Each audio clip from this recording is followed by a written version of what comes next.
embarking on a journey through the cosmos. Galaxies shine with every step we take. Voyagers of time and space, we wander. Uncharted paths, our destinies will make.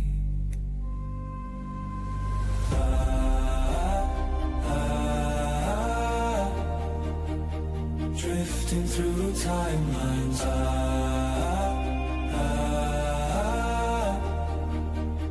drifting through timelines.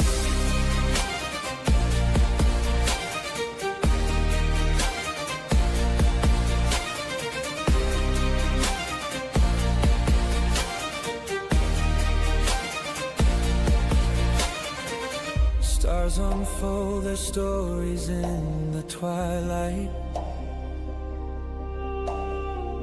Travelers intertwine in cosmic streams. With every pulse, new horizons waiting. Futures born from yesterday's lost dreams.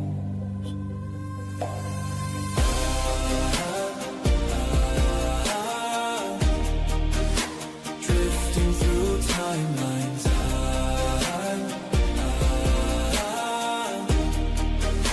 drifting through timelines. Navigate the solid mysteries. One more flicker calling us to fly. Every leap a note in endless symphonies. Together we glide through universal seas of stars.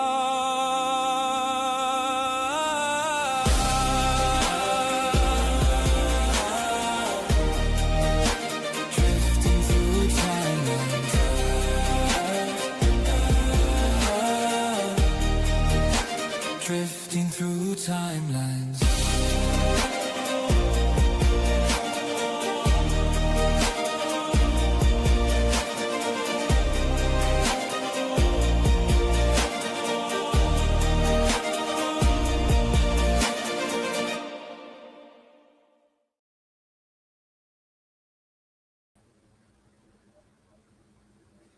Hello everyone and welcome to my watch party and TV show. I am the Sci-Fi Historian and welcome to episode 7 of my live stream. And I do have a little something for us to look at today.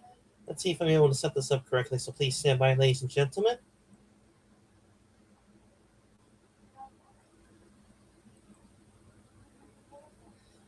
Alrighty. This first article I have pulled up is Star Trek episodes that live rent-free in everyone's heads. And please give me a second, ladies and gentlemen.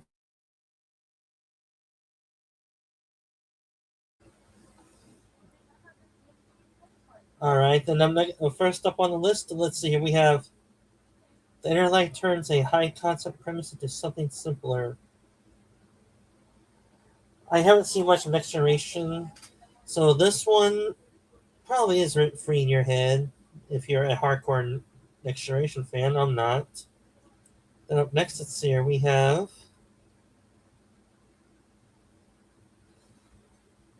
the real point of The Inner Light. Basically where, I'm going to say probably started as infiltrated by aliens. This is where we get the famous CGI scene right here.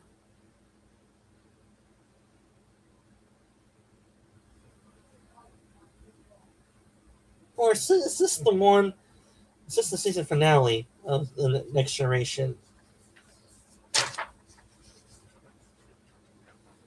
You know what? I honestly don't know because I haven't seen much of TNG. Yes, my bias is showing. Let's see here.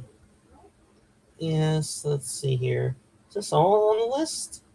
It's just Star Trek episodes or episode? Oh, the Star Trek episode. I thought I said episodes.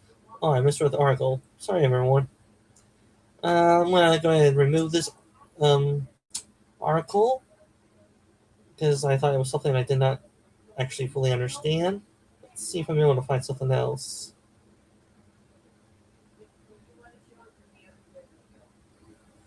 Please stand by, ladies and gentlemen.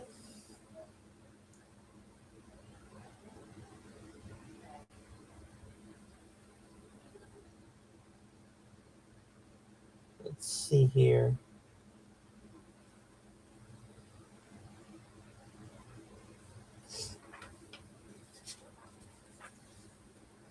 What can I find on this listing there?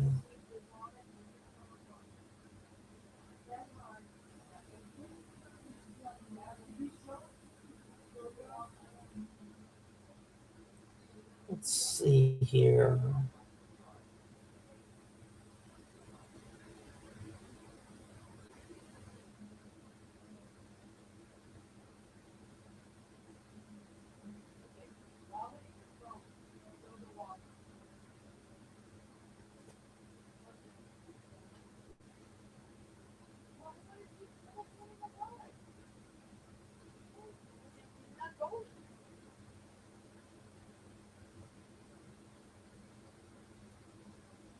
Let's see here.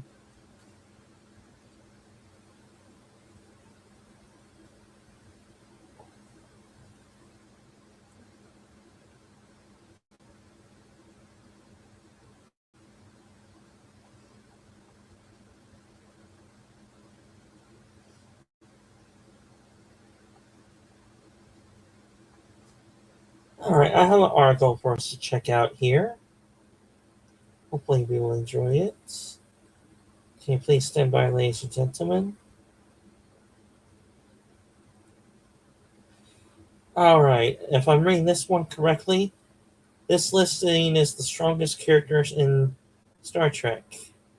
Let's go down the list. Episode 8 is Data. All for an android that's basically made out of metal and other synthetics. Yeah, he probably is the strongest by, well, at least for a human baseline, several times. Probably about 3 times as strong at the bare minimum.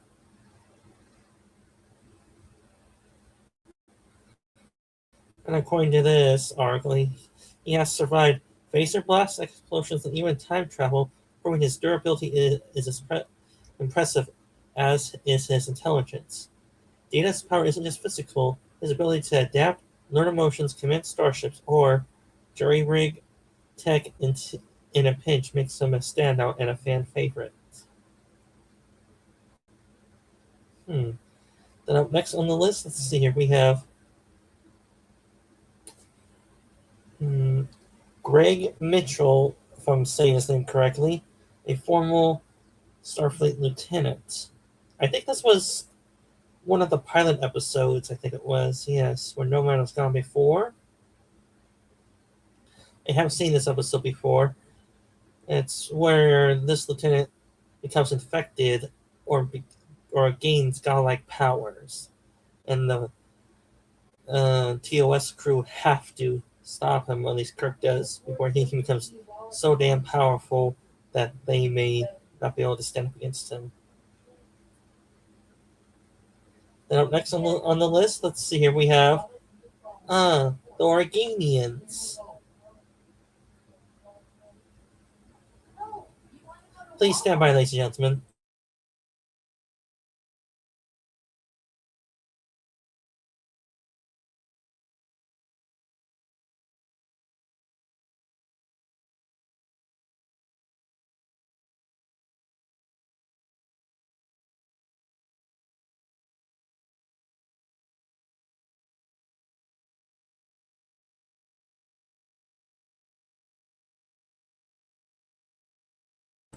Alright, sorry about that interruption, ladies and gentlemen. Let's see here. Yes, up next is the Organians, non-corporeal peacemakers of Organia. Basically, the ones that told the Federation and the Clarion Empire either play nice or you both will be destroyed. Which indirectly gave the Federation, the Klingons, a power check balancer, so they don't go all out war against each other. And this is in the Errand of Mercy right here.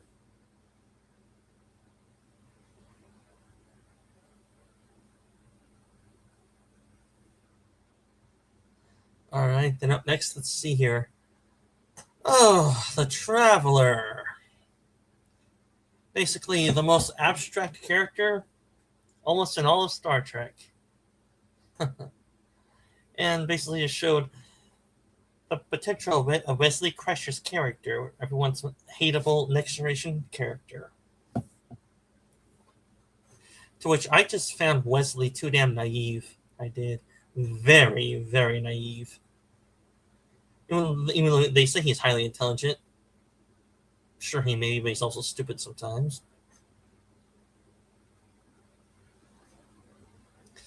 Yeah, I think I've seen this episode of Next Generation where the Traveler has the ability to warp space faster than the normal warp drive. Where they end up in the Andromeda Galaxy, momentarily stranded, and then the Traveler is able to last ditch effort, uses power to bring the Enterprise back to their previous location in the episode. And he also shows potential how this could be Wesley's future.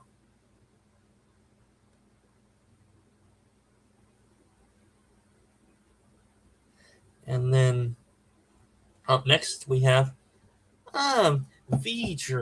Voyager 6 probe, evolved alien entry. Basically from the main entity from Star Trek The Motionless Picture, which I found very, very boring, almost sleep-inducing. I mean, people say it's their favorite. Some people say it's their favorite Star Trek movie. I say it's not. It's if I want to be generous, it's at the bottom middle of Star Trek movies.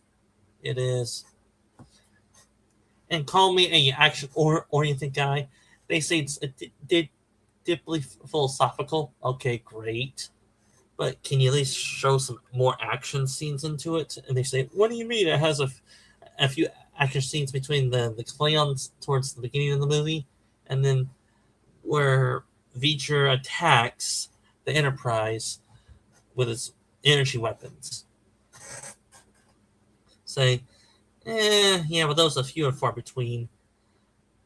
I prefer a good action story and also a good story to go with the action. But beyond that, most powerful, yeah, it is a powerful machine. So I would agree with that. Now, next, let's see here. This one, Quentin or Trentlin from the TOS episode. Let's see here. What the Squire of Gothos? I probably said the name wrong. Yes, childlike alien. He wanted to know about humans a little bit more, but he was about he was about a few centuries too late, and not knowing that humans have developed further in the past 4 centuries. If I want to go off of the TOS timeline, yeah, 4 centuries. He thought humanity was still in the 18th century level, but no, humanity has developed more since then. Now, next, let's see here. Oh, this guy, I have no idea who he is. Not at all. This character, Kevin UX Bridge, I have no idea how to say his last name. Endowed with unimaginable power. In the episode, this character apparently appears as a humble elderly botanist, only later revealed as a unimaginable powerful. I don't know how to say that alien race name. Sorry. He His single yet most astonishing feat is wiping out an entire aggressive species, the husk nor norcook nor norokak with a thought. It's the most staggering act of raw power displayed in Trek history. His immortality and destructive scope are unmatched among mortals. His resilience and weapons can't touch him, and he is also adaptable. He can blend into human life flawlessly, yet Kevin remains tormented by guilt and deliberately isolates himself to avoid further interventions. This looks like either a judging by the uniform, probably a TOS episode. Yes, probably. Let's see here. Up next, we have the prophets, the wormhole aliens of Bajor. Basically, aliens are on another plane of existence where time does not is a foreign concept to them. Basically, they live in a dimension that's timeless. In other words, and they're in a internal battle against the Par race, if I'm saying their adversary's name correctly. Their power, sure, they are powerful, but they don't show their. If you you consider the DSI episode where they basically eliminate the Dominion fleet trying to pour in from their Gamma quadrant, I think it is, to the Delta quadrant from the wormhole. They use their power to erase that whole Dominion fleet, and then yeah, they are powerful. And then up next, let's see here. The Q. I would say they are one of the most powerful races in the Star Trek universe and lore. And then there's everyone's favorite Q. Um, I I just forgot his name, but that actor he played the Q very well. Arrogant and so full of himself. Yes. But then again, he did humanize him, for lack of a better term, a little bit towards the end of the show.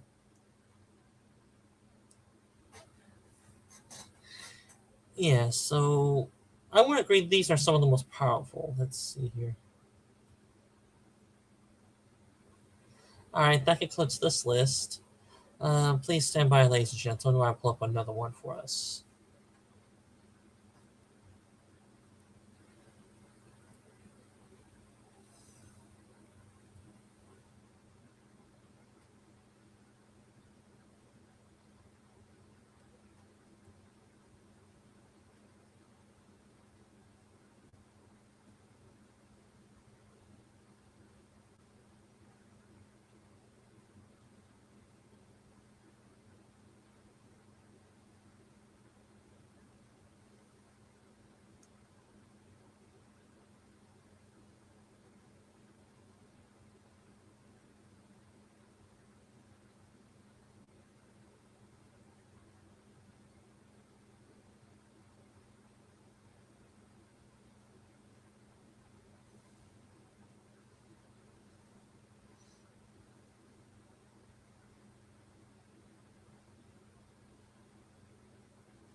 Let's see here.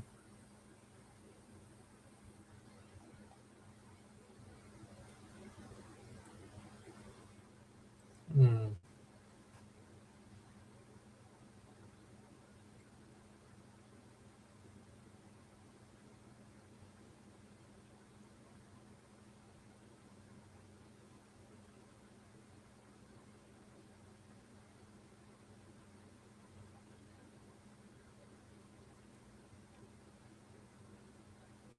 Let's see here.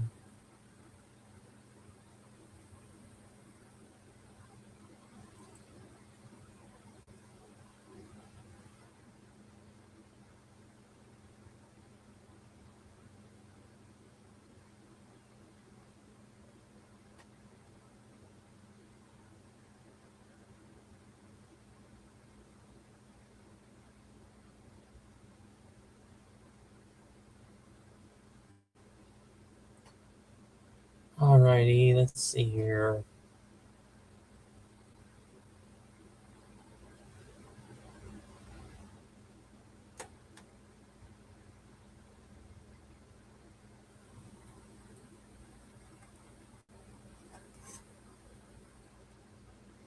Let's see here.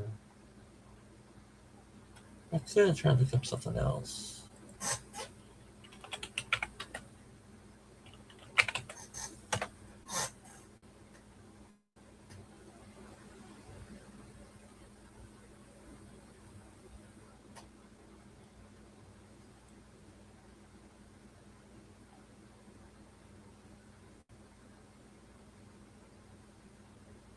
Let's see here.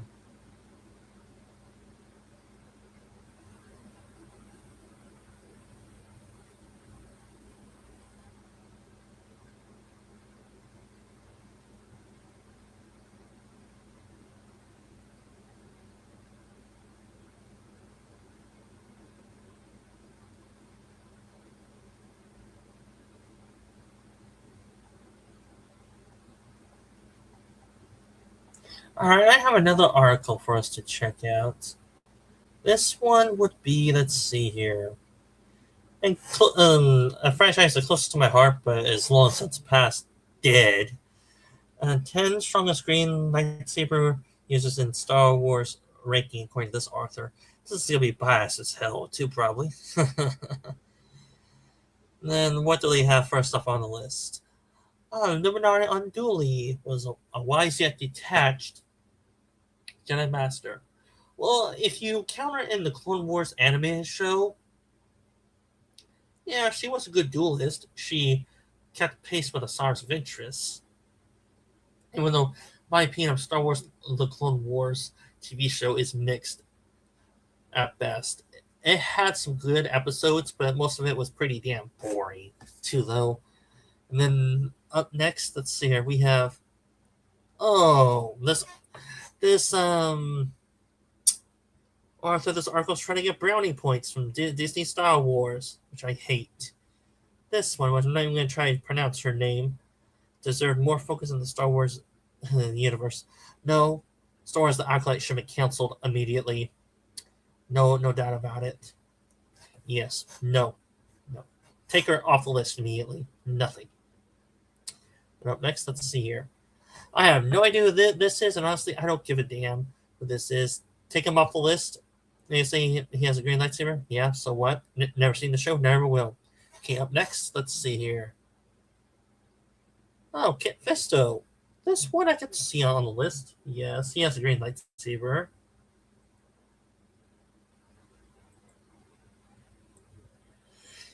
And yes, that picture is from the Clone War. So he dueled General Grievous and was able to defeat him. But that also made General Grievous look very weak. Because from what I see, I have seen some of the Clone Wars movie, the originals in the 2003 movies. He was terrifying in that one. And yet, in the Clone Wars, it was a mixed bag. They made him threatening when they wanted him to be threatening, but they made him a joke mainly. He even lost to Ahsoka Tano, unless Ahsoka has more skill than she lets on, by being trained by Anakin Skywalker / Darth Vader. Or it just depends on the plot on how they want General Grievous to be weak and buffoonish or strong and intimidating. Oh boy. But Kit Fisto, yeah, I can't see him on this list. If he's as high ranked as the show and the fandom puts him at, yes, he does deserve to be on the list.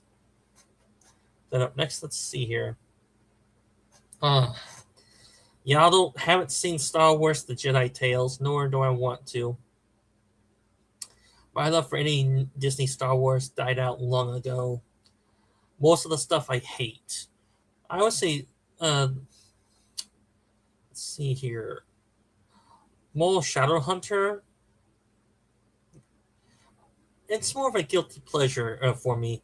That show is. I mean, whenever I watch it, there's a nagging feeling in the back of my skull saying that it's too good to be true, and I would agree with that since I'm been jaded so much by new Disney Star Wars or any new Star Wars since I've seen some of it at least once. I hate the sequel trilogy with such a passion. I tried to get into The Mandalorian. First episode, I was bored out of my mind. A slow burn show. I could just hear them. Oh, slow burn show. It's a good show. Yeah, but if it doesn't draw me in with some action and a good story, I'm not interested. All right, so she should not be on the list. Take her out. Which this should be, really a top 4 list since I know who's next here. Well, a few more. Quinlan Voss helped create the Hidden Path. Oh boy. Yeah, this character. I have seen Star Wars fan videos about him in the Legends continuity. He's a very dark and serious character, but in they're saying the Clone Wars, they turn him into a surfer buffoon dude. They did. To which I honestly, I did not really care for him at all. I didn't. And the damn way he acted just plain damn stupid. Yeah, but if he has to be in night TV, sure, he could be on the list. Very bottom rung of it. And then up next, Ezra Bridger. No. Take him out. Off the list. Now. No. Yeah. Rebels, I hate that show. People say it's a good show. Really? Do you have nostalgia glasses on? Or are you just too damn naive or you will consume any new Star Wars product with the Star Wars name and brand on it? If so, then you are buffoons and idiots. Congratulations. I don't care for Star Wars Rebels hardly at all. Nothing. Ezra, take him out. Then up next, let's see here. Qui-Gon Jinn. Yes, he should be on the list. And then he is quite skilled with a lightsaber. He did duel Darth Maul for a while in that movie, for at least a good. Well, it's debated how long in universe that duel lasted. If you go by the movie standards, it lasted for about 15 minutes. And then until Qui-Gon Jinn started to burn out from fatigue a little bit. But yeah, I can't see him in the top 3. And then up next, let's see here. We have Luke Skywalker. And this, I agree, should be on the list. He is a powerful Jedi. But I would say, some say he's the best Star Wars character in the original trilogy. I disagree. Luke Skywalker as a character himself, he's character rating on him himself. I give him a solid 7 out of 10 for a character profile. His father, Darth Vader, my favorite character, I give him a solid 9 out of 10 for me. And if you will go by Legends continuity, he is very powerful. He took his father's place as the most powerful Force user in galactic history. Then up next, let's see here. Oh, Jedi Master Yoda, the Grand Master of the Jedi Order for centuries, and dueled the Dark Lord of the Sith, Darth Sidious, and lost the duel. But some say it was a stalemate. Basically, an immovable object facing an unstoppable force. So yeah, I can see Yoda on the list. But he should be number 2 right after Luke Skywalker. He should be, yes. It's debatable. Should it be below or at the same level as Qui-Gon Jinn? In other words, should we level him up a little bit? Second place, I say Yoda should be pretty damn good right there. Second place, not first. And let's see, up next. That concludes this list. All right, so please stand by, ladies and gentlemen. Let's see here.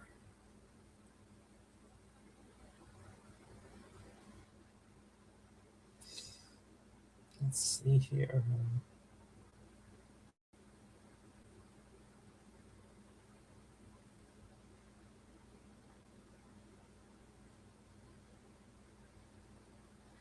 Yeah, I'm not even gonna do that list. So I was like, I don't care.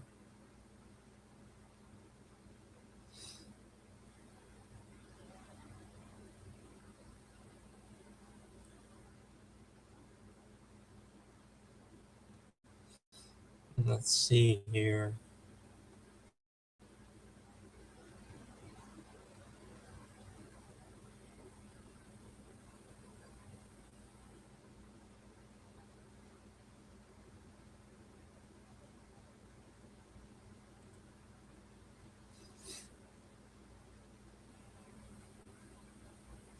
All right, I do have another list here that's Star Wars related material.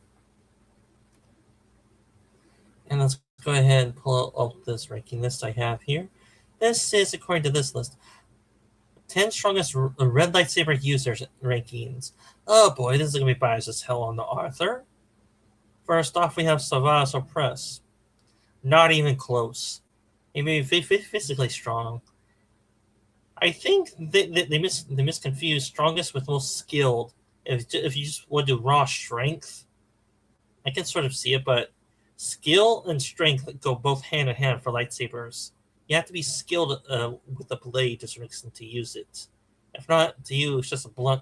It's like a baseball bat. Not really useful to you. So, Savage Press, yes. Bottom tier of the list, yes. He had very little skill. Then let's see here. Up next. No idea who this is, honestly. I don't care. It's empty void for me. Cancel him out. Take him off the list. Never seen him at all. Take him off the list. Let's see here. Up next. The Grand Inquisitor. He has some skill with the blade. I would say he's moderately skilled, yes. But nowhere near the top tier. He was the best part of Rebels the first season. And that's high praise, considering how much I hate that show. But I hate the lightsaber spinning concept. Yeah, I hate that. And up next, let's see here, we have Kylo Ren. Bottom tier, obviously. The sequel trilogy has some of the worst lightsaber duels ever created. Nope. Take him off the list. I'll make him bottom tier. And let's see here. Up next, let's see here, we have Asajj Ventress, a formidable foe against the Jedi in the Clone Wars. Yes, she is a skilled lightsaber duelist. She was taught by Count Dooku, aka Darth Tyrannus, on how to use a lightsaber and how to dual wield them. And I think if you will go by the Star Wars movies in the 2000s, she was a skilled duelist even before Dooku. She was a dual wielder of lightsabers too before that. So I can't see her on the list. Maybe top 10, yes. Not in the top 5 though. Up next, let's see here. Count Dooku was known for his lightsaber dueling skills. Yes, and played by the late legendary Christopher Lee. So yes, he was a very skilled lightsaber duelist and a very powerful force wielder in his own right. So he knew how to use a blade and how to use force powers very strategically and tactically as well. Alrighty, then up next, let's see here. We have Maul, the abandoned apprentice, becoming a powerful Star Wars foe. Powerful to who, actually? If you'll go by the common folk to moderately skilled, yes, he is a threat. But to foes like Darth Vader, Darth Sidious, please, he's no match for them. They can easily destroy him with a single thought. I mean, in Shadowhunter, Darth Vader dominated that fight, and he even nearly killed Darth Maul. He could have choked Darth Maul's windpipe if he wanted to, but it's plot armor in that show. Yeah, I know. So, yeah. Well, below a Stars of Interest, in my opinion. Yes, below her. And up next, Darth Bane was founder of the Rule of Two. Mm, this one,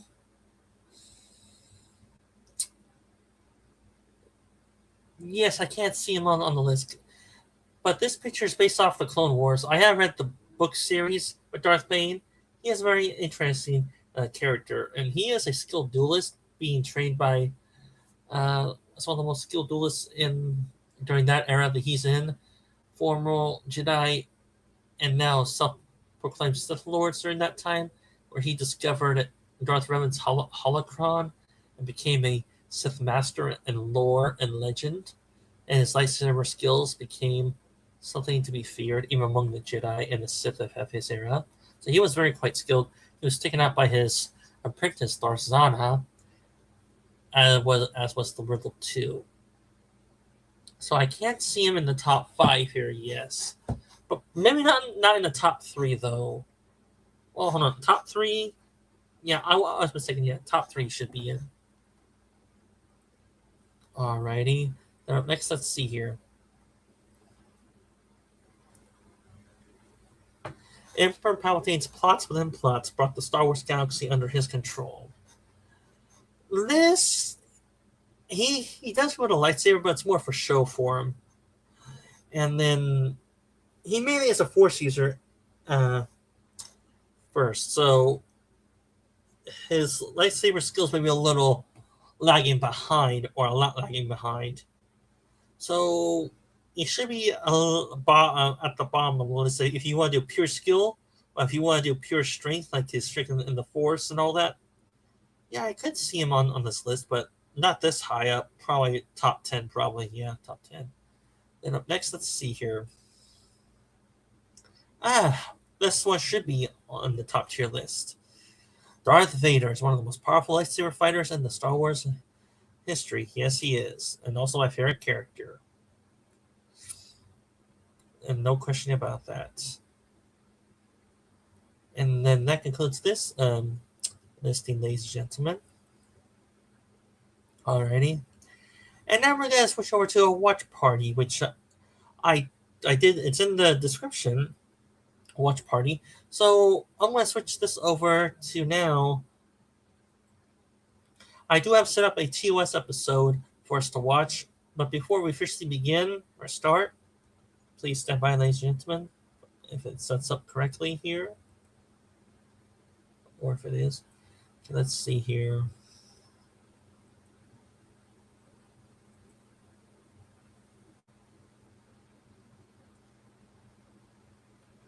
Here we are.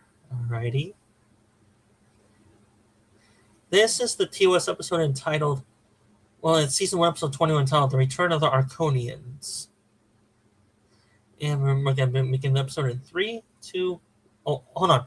And before I officially begin, any of you want to help out the channel further with a few pennies or dollars, consider donating to my Patreon page right there. Their membership starts low as $3 a month for you. So anyone help out further, check out my merch store of items and logos. I do have items of different themes and different logos of different themes. Please check out my merch store right there. As well, any of you want watch along with us, with me or us, there's a YouTube link right here to my Cosby room right here. Hopefully you guys will enjoy it as well. With that out of the way, let's begin the show with season 1, episode 21, the return of the Arconians of Star Trek, in the original series.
He's been brainwashed.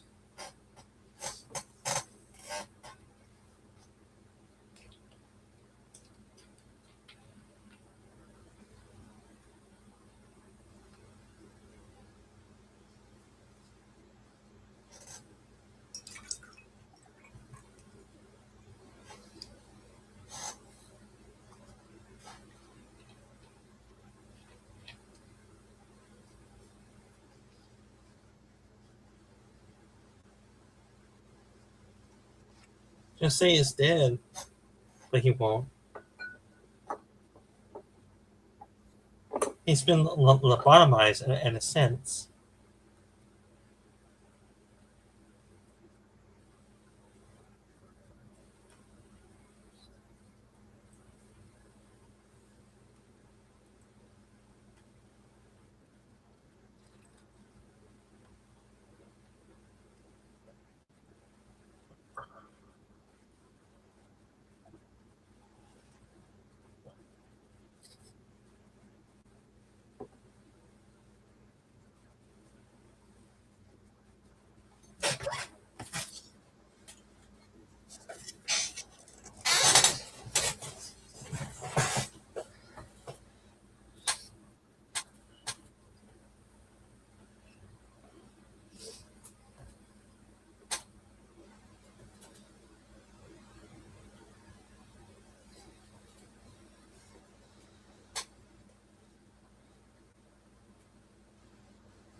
very good, very metaphoric of a collectivist mindset.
Methinks not.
Yeah, tranquility, the force of will.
Did it work?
I don't think Spock could have been controlled by the machine.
Okay, Kevin's Theme Park Adventures. Thanks for stopping by.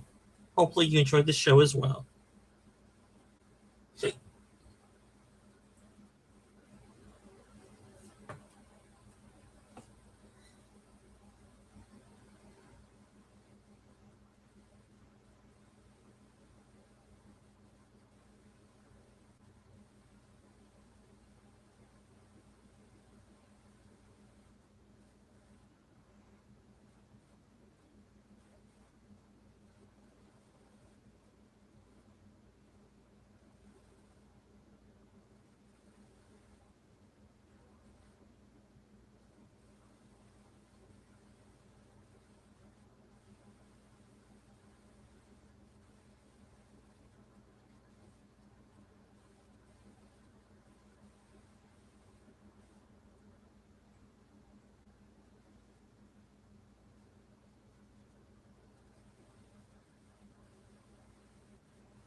part of collectivism has its strengths but also its weaknesses.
Well, there goes a computer.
But this is a timeless story.